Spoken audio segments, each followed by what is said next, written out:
My femininity didn't appear overnight, it unfolded. Welcome to day 48, everybody. I'm Dr. Nicole, and today I'm sharing snippets from my own feminine journey. The moments, the realizations, and the transformations that brought me back to my softness. This isn't a perfect story with a neat beginning, middle, and end.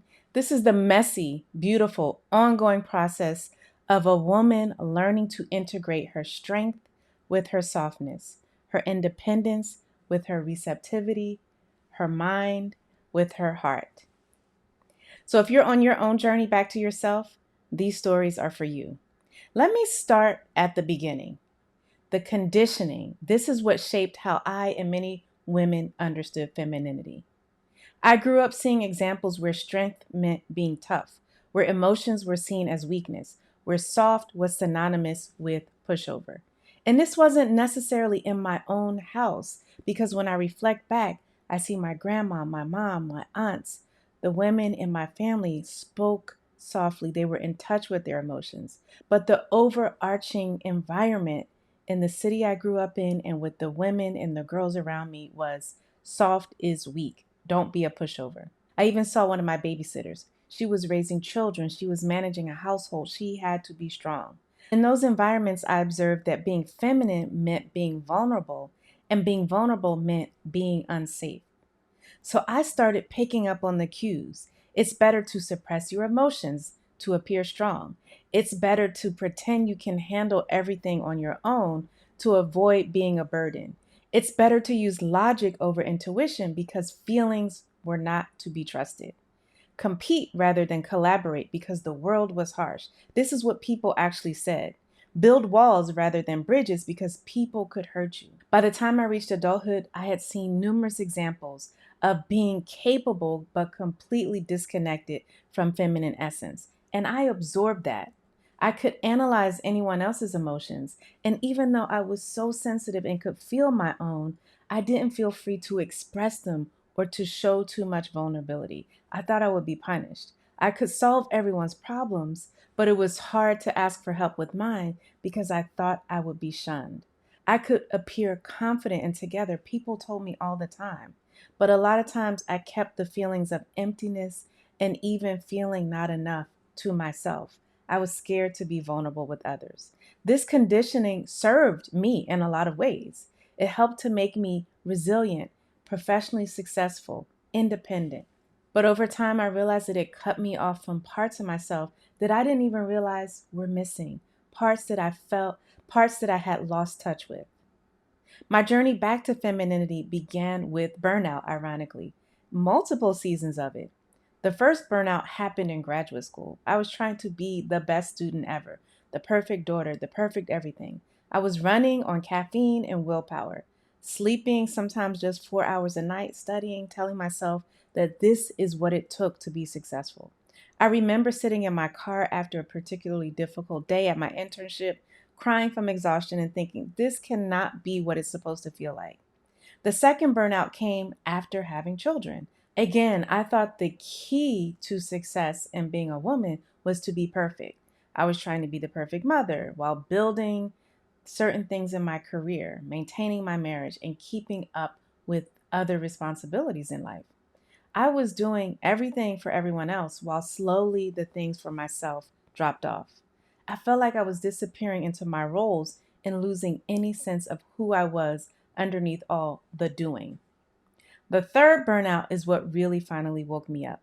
It came with physical symptoms, the pre-diabetes diagnosis that I mentioned before, the fatigue that was in my bones and felt chronic, and a nervous system that was getting constantly activated by the news, by what was going on, other people's problems. That's when I realized that my approach to life was unsustainable. I couldn't keep operating in pure masculine energy without severe consequences. Each burnout taught me something. I couldn't think my way out of exhaustion. My body had wisdom I had been ignoring, and strength without softness was brittle. I needed to learn a different way of being. My journey to femininity was really a journey to boundaries, learning to protect my energy, my time, and my peace. The first breakthrough was learning to say no without explanation. Full stop. I remember the first time I declined an invitation by simply saying, "That doesn't work for me," without giving a dissertation about why. It felt terrifying and liberating at the same time. The second breakthrough was learning to ask for help. I started small, making sure that my husband knew the little things that I needed handled, like bedtime with the kids, even asking different friends to give me a ride to different places just because if we were all going, why did I have to drive myself? Each time I asked for help, I received it gracefully. I chipped away at the belief that I had to be perfect and do it alone. The third breakthrough was learning to receive compliments without deflecting them. When someone said I looked nice, instead of making a self deprecating comment or saying, "Oh, this old thing, I just got it at so and so," I started just saying thank you. Such a small thing, but it was practice in receiving. Something that I had got so caught up in everything else that I had forgotten how to do.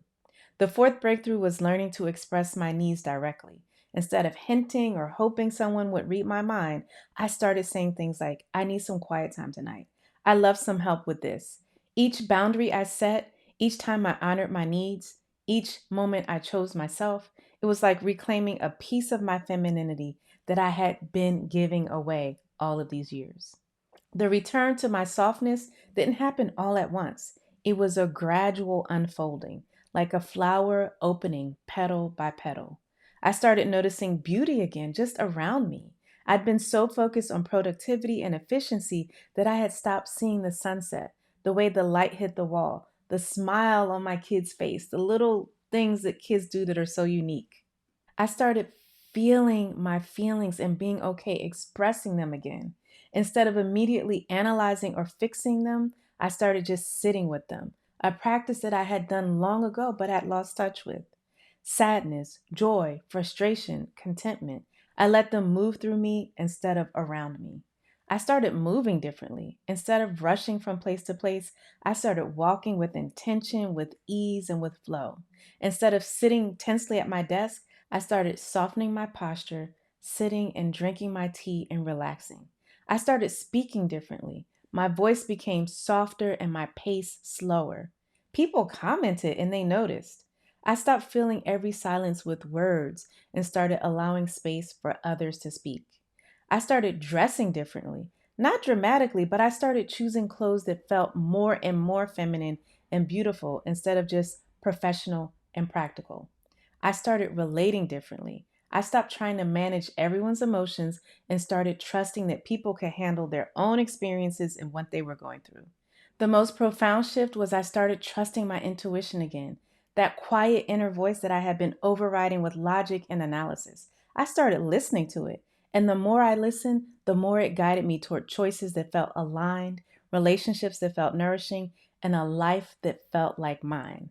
I want to be honest with you. This journey isn't linear and it's not finished. There are still days where I default to old patterns, where the pressure might make me lean into the desire to control, when I forget to ask for the help that I need, when I veer towards a masculine energy when it's not needed. There are moments when softness can feel like it's too exposing, when vulnerability feels dangerous in front of the wrong people, when I want to put on my protection and just put my head in the sand. But I have awareness. I can catch myself when I'm slipping into old patterns. I can choose differently. I can course correct. I have tools. I know how to regulate my nervous system, how to set boundaries, and how to ask for what I need. Now I have integration. I can be both soft and strong, independent and receptive, analytical and intuitive. The journey taught me that femininity is not weak or passivity. It's about being whole and having access to all parts of yourself and choosing which energy to use in any given moment. As I reclaimed my femininity, everything in my life improved. My marriage deepened because I could be vulnerable in ways that I had been holding back from, and that made me more receptive to love. My parenting became more present because I wasn't in doing mode all the time. My work became more fulfilling because I was creating from authenticity instead of obligation. My friendships became more genuine because I could show up as myself instead of who I thought I should be. My relationship with myself became loving instead of critical. And you want to know the most beautiful part?